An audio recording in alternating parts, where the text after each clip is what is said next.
नमस्कार दोस्तों, जय श्री कृष्णा। आप सभी का स्वागत है हमारे YouTube चैनल गुरु भारद्वाज में। आज मैं आप सभी के लिए लेकर आया हूँ नक्षत्रों की सीरीज, और इस नक्षत्रों की सीरीज में पहले नक्षत्र अश्विनी नक्षत्र के बारे में बताने जा रहा हूँ कि अश्विनी नक्षत्र में जन्म लेने वाले जातक जातिकाओं का जीवन कैसा होता है, उनकी क्या विशेषताएं होती हैं, क्या उनकी खूबियाँ होती हैं और क्या उनकी कमज़ोरियाँ होती हैं।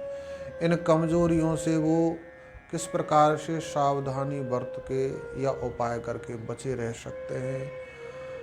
तो दोस्तों, यदि आप एस्ट्रोलॉजी के बिगनर हैं या एस्ट्रोलॉजी में आपका फेथ है तो ये वीडियो आपके लिए बहुत इम्पोर्टेंट है। इस वीडियो के अंत तक ज़रूर बने रहिएगा। तो दोस्तों, अश्विनी नक्षत्र का परिचय समझने के लिए सर्वप्रथम हमको ये समझना होगा कि ये नक्षत्र होते क्या हैं। यदि आप वैदिक ज्योतिष सीखना चाहते हैं तो आपको इसके लिए इन ग्रहों से, नक्षत्रों से संबंधित जो कथा हैं उनको सुनना बहुत आवश्यक है। जब आप इनसे संबंधित कथाओं को, वृतांतों को सुन लेंगे तो इन ग्रहों के चरित्र को, नक्षत्रों के चरित्र को समझना आपके लिए बहुत आसान हो जाएगा। इनकी परस्पर मित्रता, शत्रुता के बारे में भी आपको स्वतः ही ज्ञान हो जाएगा। आपकी बुद्धि में ये बात इतनी दृढ़ता से बैठ जाएंगी कि आपको याद करने की आवश्यकता नहीं रहेगी। तो दोस्तों, ये नक्षत्र क्या है? ये नक्षत्र हैं चंद्रमा की पत्नियां। और ये नक्षत्र 27 होते हैं। अश्विनी से लेकर रेवती नक्षत्र तक 27 नक्षत्र होते हैं। और एक नक्षत्र का जो मान होता है वो 13 अंश 20 कला होता है, यानी 13.20 डिग्री एक नक्षत्र भोग करता है। और 2.25 नक्षत्र की एक राशि बनती है। और एक नक्षत्र एक दिन का भोग करता है, यानी चंद्रमा एक नक्षत्र पर लगभग एक दिन रहता है। और चंद्रमा 27 दिन में इन नक्षत्रों की यात्रा पूरी करके 28वें दिन फिर उसी नक्षत्र पर आकर बैठ जाता होता है। तो ये जो नक्षत्र हैं ये हैं चंद्रमा की पत्नी। और चंद्रमा है हमारा मन। मन 27 जगहों पर जाकर बैठता होता है। जो पत्नियां हैं ये चंद्रमा की नक्षत्र है। चंद्रमा जहाँ भी बैठेगा व्यक्ति का मन वैसा ही हो जाएगा, क्योंकि चंद्रमा व्यक्ति का मन है।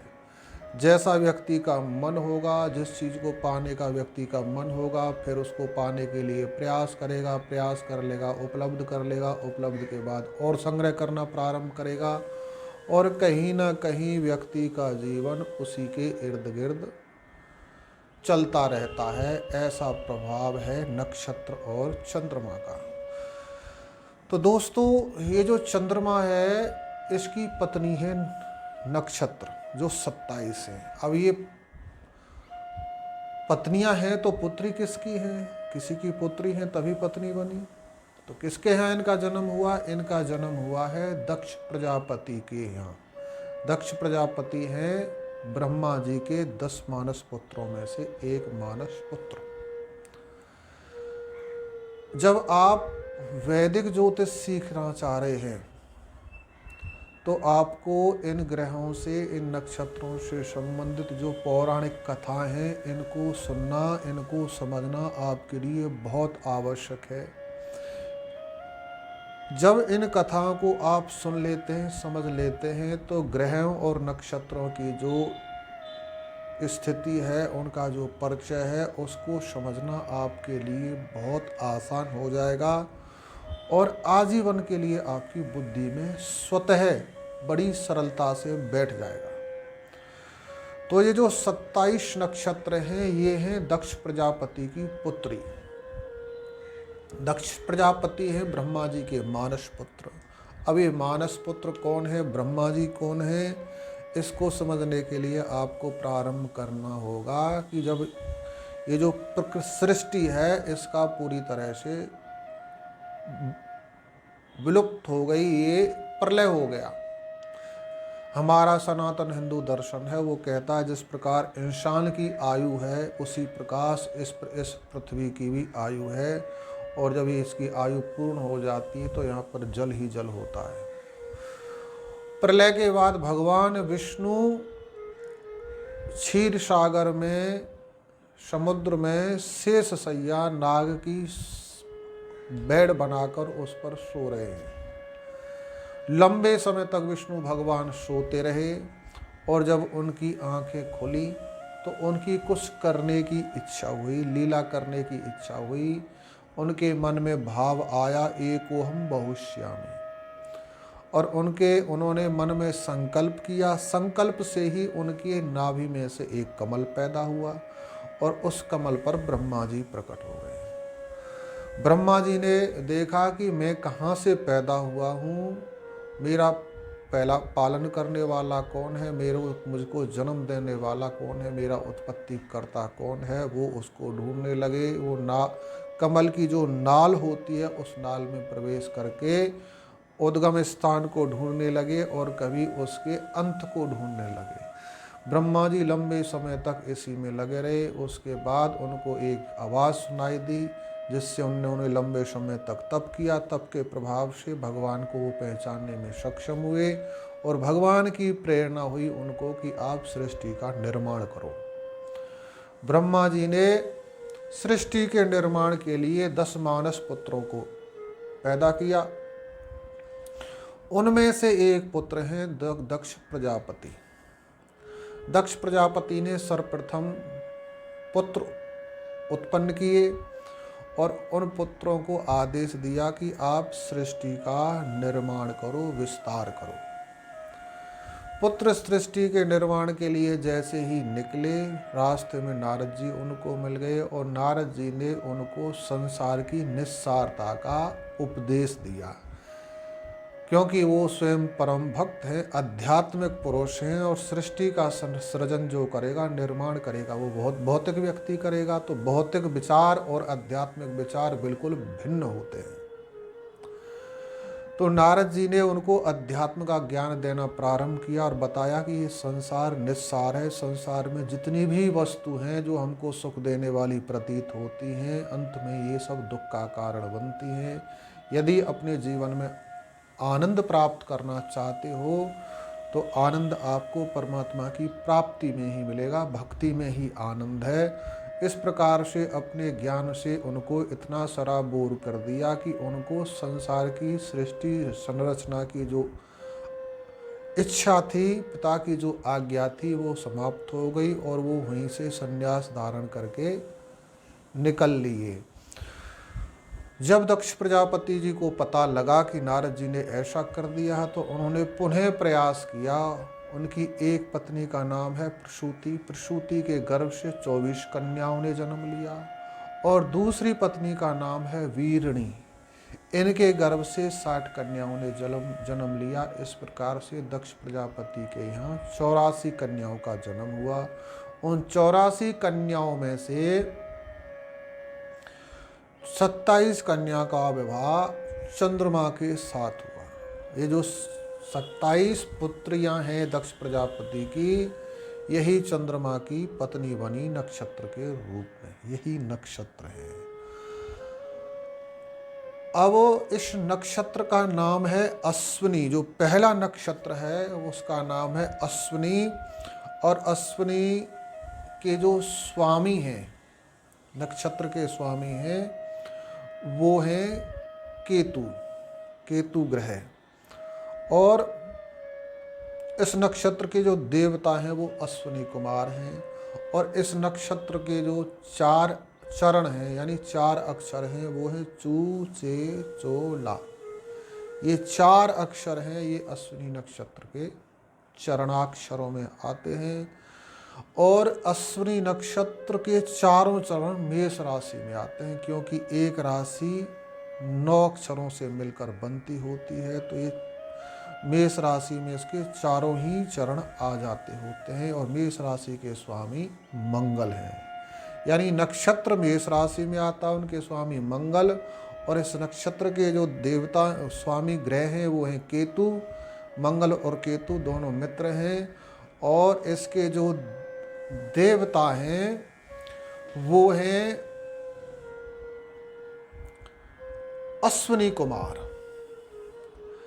अब ये अश्विनी कुमार कौन है, इस कथा को भी समझ लेना आवश्यक है। अश्विनी कुमार हैं सूर्य और संज्ञा के पुत्र। सूर्य देवता की 2 पत्नियां हैं। पहली पत्नी का नाम है संज्ञा, जो विश्वकर्मा जो देवताओं के मिस्त्री हैं, राजभवन निर्माण करने वाले हैं, उनकी पुत्री है।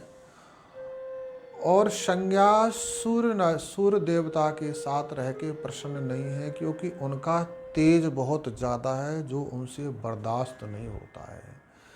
इस बात को हमारी ज्योतिष पूरी तरह से स्वीकार करती है कि सूर्य का तेज बहुत ज़्यादा है। इसी के प्रभाव के चलते जब भी कोई ग्रह सूर्य के साथ आता है तो वह अस्त हो जाता है और प्रभावहीन हो जाता है, अपना सुप्रभाव दिखाने में सक्षम नहीं होता है। ये ज्योतिष इस बात को पूरी तरह से स्वीकार करती होती है। अब सूर्य नारायण की पत्नी संज्ञा सूर्य के तेज से त्रस्त है। वो अपने पिताजी से भी कहती हैं कि पिताजी, उनका तेज बहुत ज़्यादा है, वो मुझसे सहन नहीं होता है, लेकिन क्या कर सकते हैं, अभी कोई युक्ति उनको नज़र नहीं आती है। सूर्य और संज्ञा से 3 संतान उत्पन्न हो चुकी हैं। वो है यम, यमुना और वैवस्वत। सबसे पहले जो पुत्र हैं वो है यम। यम यानी यमराज, जो मृत्यु के बाद व्यक्ति के शुभ अशुभ कर्मों का फैसला करते होते हैं। उसके अनुसार उस आत्मा को वो स्थान देते हैं। यही यमराज धर्मराज के रूप में भी जाने जाते हैं। धर्मराज और यमराज एक ही हैं। ये व्यक्ति के पाप पुण्य का निर्णय करते हैं। जो पुण्यात्मा व्यक्ति हैं उनके लिए यही यमराज धर्मराज हो जाते हैं। अपने दर्शनों से उनको नैनानंद देते हैं, सुख प्रदान करते हैं। और जो पापात्मा हैं उनके लिए यमराज बन जाते हैं। इनके दर्शन को करके पापी आत्मा भयभीत होने लगते हैं।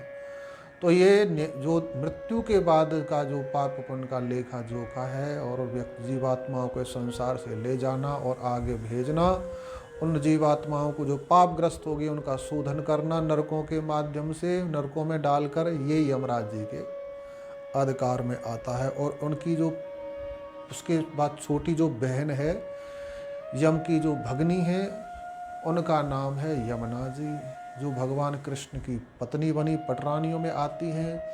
और इनकी सनातन हिंदू धर्म के व्यक्ति इनका नतमस्तक होते हैं, श्रद्धा से इनको शीश झुकाते हैं, इनका पूजन करते हैं, प्रातः स्मरण इनका करते होते हैं। और जो तीसरी संतान है वो है वैवस्वत मनु। चतुर्योगी जब प्रकृति सृष्टि का प्रलय हो जाता है और जब पुनः स्टार्टिंग होती है, तब उसको एक मन्वंतर कहा जाता है। उस मन्वंतर के स्वामी हैं वैवस्वत मनु, जो सूर्य नारायण के, सूर्य देवता के पुत्र हैं। अब 3 संतान हो चुकी हैं, लेकिन सूर्य का तेज कम नहीं होता है। संज्ञा महारानी बहुत दुखी हैं और एक दिन वो बहाना बना के अपने पिताजी के यहाँ जाने लगी और अपनी ही जैसी एक स्त्री छाया रूप सूर्य देवता के पास छोड़ गए। उनसे वचन ले लिया कि आपने बताना नहीं है कि आप कौन हैं और असली जो पत्नी है यानी मैं कहाँ गई हुई हूँ। तो आपको बिल्कुल ऐसे ही अभिनय करना है सूर्य देवता के सामने जैसे बिल्कुल मैं करती हूँ। तो संज्ञा ने अपने तप बल से एक स्त्री छाया नाम की सूर्य देवता के पास छोड़ दी और आप स्वयं अपने पिता विश्वकर्मा के यहाँ चली गई। और विश्वकर्मा जी के यहाँ कुछ समय रही तो विश्वकर्मा को संदेह हो गया कि मेरी पुत्री अवश्य घर में लड़ झगड़ के आई है। तो उन्होंने उनको समझाया कि बेटे, विवाहित पुत्री को पिता के घर में लंबे समय तक नहीं रहना चाहिए, इससे लोक अपमान होता है, लोक में निंदा होती है। इस करके आप अपने घर पर प्रस्थान कीजिए बेटे, वहाँ पर तुम्हारी गृहस्थी बिगड़ेगी तुम्हारे बिना। तो संज्ञा चाहती नहीं थी, लेकिन पिता की आज्ञा का पालन करते हुए उन्होंने घर छोड़ दिया और वो सीधे कुरुक्षेत्र में जाकर घोड़ी बनकर तपस्या करने लगी ताकि उनको कोई पहचान ना ले। उधर छाया के गर्भ से भी प्रथम पुत्र के रूप में शनि का जन्म हुआ। दूसरे ताप्ती नदी के नाम से जो जानी जाती है, ताप्ती नाम की कन्या का हुआ। और तीसरी कन्या हुई भद्रा, जो विकराल रूप वाली थी, जिसको कोई वरण नहीं करता था। ब्रह्मा जी ने अपनी कृपा से उनको कर्णों की योनि में, जब आप कर्ण पढ़ते हैं ज्योतिष में, तो विष्टि नाम का जो कर्ण है उसी का नाम भद्रा है। विष्टि को ही भद्रा कहा जाता है। और चौथे नंबर की जो संतान हुई थी इनकी हुए थे सावर्णी मनवंतर। छाया से 4 संतान पैदा हो चुकी हैं। अब सूर्य नारायण के परिवार में कलेश रहता है। जो छाया नाम की सूर्य की दूसरी पत्नी है, वो सूर्य के यानी अथवा संज्ञा के जो बड़े पुत्र हैं यम, उसके साथ द्वेष रखती है और उनका बात बात पर विवाद होता है। एक दिन छाया ने यानी सूर्य की पत्नी ने यम को श्राप दे दिया। जब सूर्य को ये पता लगा कि यम को श्राप दे दिया, अपने ही पुत्र को श्राप दे दिया है, तो उनको संदेह हो गया कि एक माँ इतनी निष्ठुर नहीं हो सकती कि वो अपने पुत्र को ही श्राप दे दे। पुत्र बेशक कपूत हो जाए, लेकिन माता कुमाता नहीं होती है। इस युग में अवश्य कुछ ना कुछ गड़बड़ है। और सूर्य नारायण ने छाया को मजबूती से पकड़कर झकझोरा और भय दिखाकर जब उनको पूछा, तो छाया ने सारी बात उनको बता दी, सच्चाई। तो सूर्य नारायण को जब पता लगा कि असली पत्नी तो मेरी यहाँ है ही नहीं, ये तो विमाता है, यानी सौतेली माँ है। सौतेली माँ का व्यवहार तो ऐसा दूसरी पत्नी की संतान के साथ होना स्वाभाविक ही है। तो सूर्य देवता सीधे अपनी ससुराल विश्वकर्मा जी के यहाँ गए। विश्वकर्मा जी ने उनको बताया कि बेटे, तुम्हारी पत्नी अर्थात मेरी पुत्री यहाँ पर आई तो थी और अपनी परेशानी भी बता रही थी। तो सर्वप्रथम जो आपका जो तेज है इसको कम कीजिए। विश्वकर्मा जी ने अपनी कला के माध्यम से उनके तेज को उनसे अलग किया, विभक्त किया और वो विभिन्न देवताओं में बांट दिया।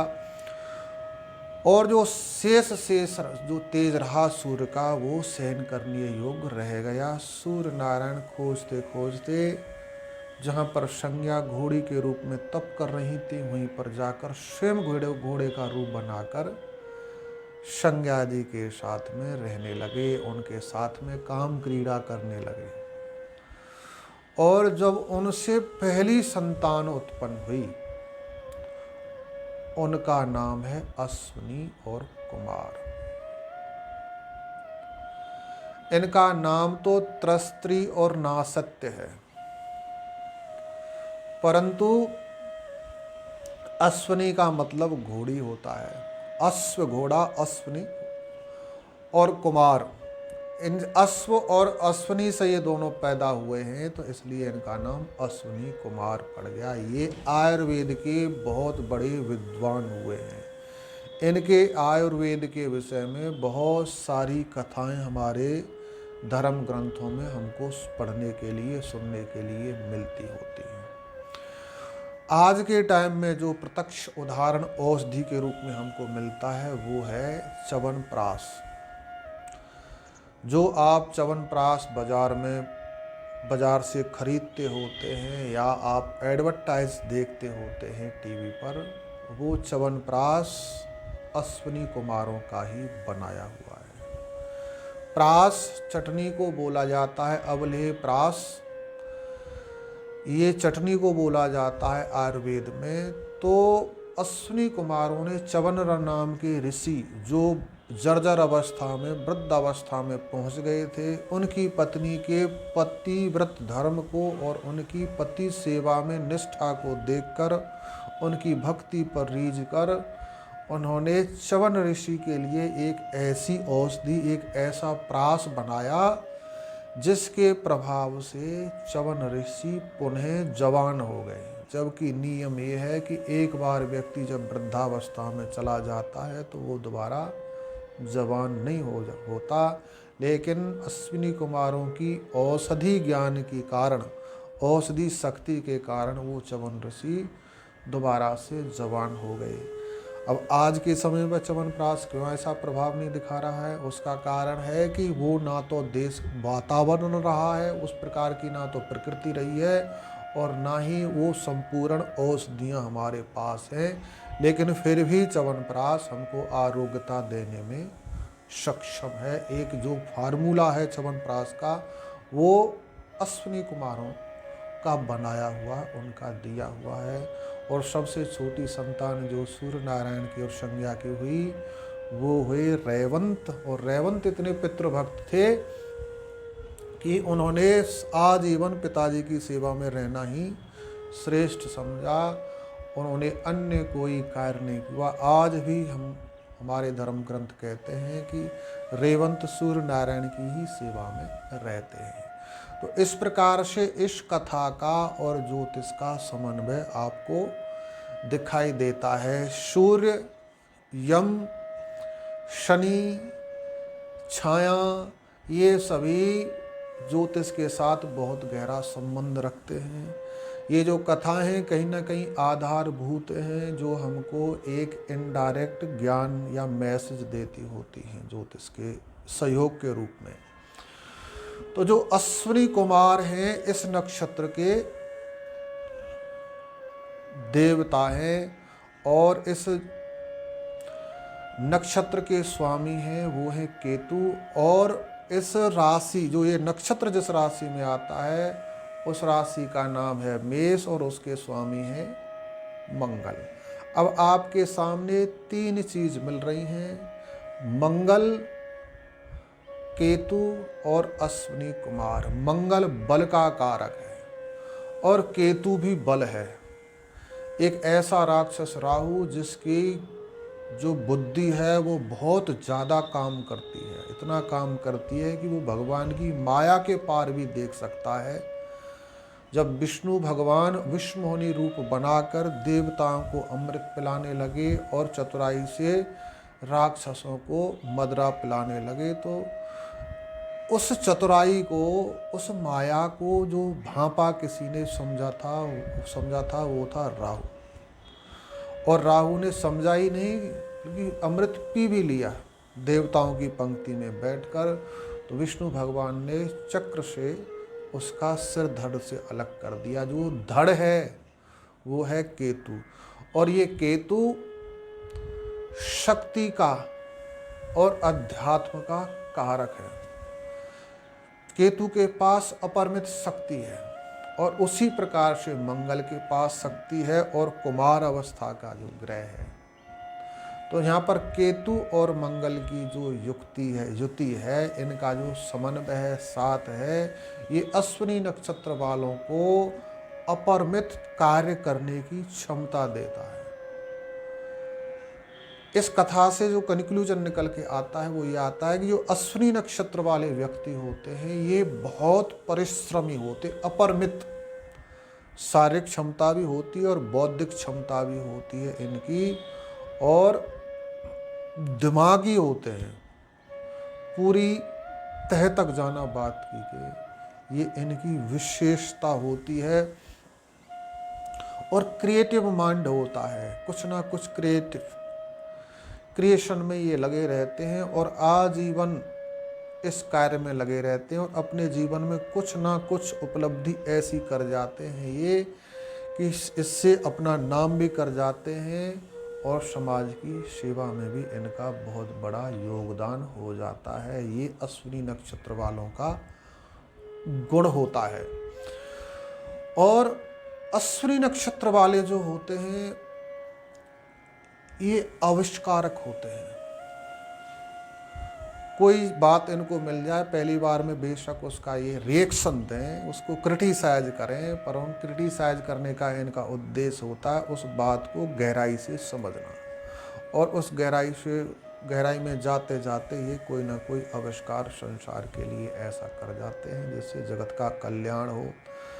यदि इनकी कुंडली में मंगल और शनि की स्थिति अच्छी हो तो ये आर्मी में या मेडिकल में बहुत अच्छा कर जाते हैं, यानी अच्छी पोस्ट हासिल कर जाते हैं।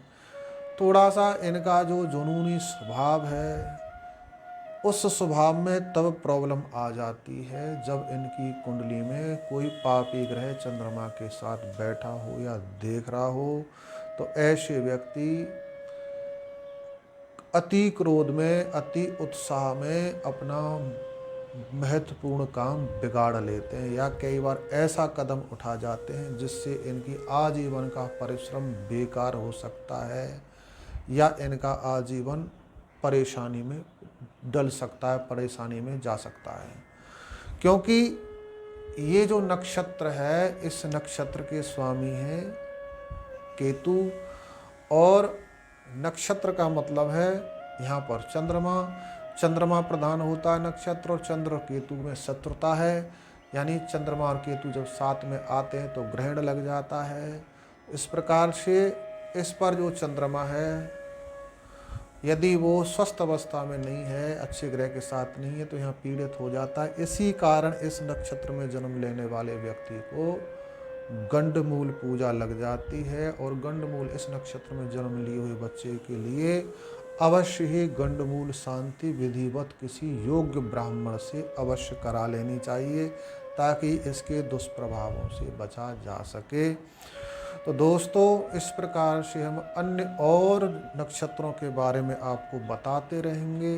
यदि अभी तक भी आपने हमारे चैनल को सब्सक्राइब नहीं किया है तो इस चैनल को सब्सक्राइब ज़रूर कर लें, और यदि आपको ये वीडियो हमारा अच्छा लगता है तो इसको लाइक, कमेंट, शेयर करना बिल्कुल भी ना भूलें। आपने वीडियो को अंत तक देखा इसके लिए आपका बहुत बहुत धन्यवाद। जय श्री कृष्ण।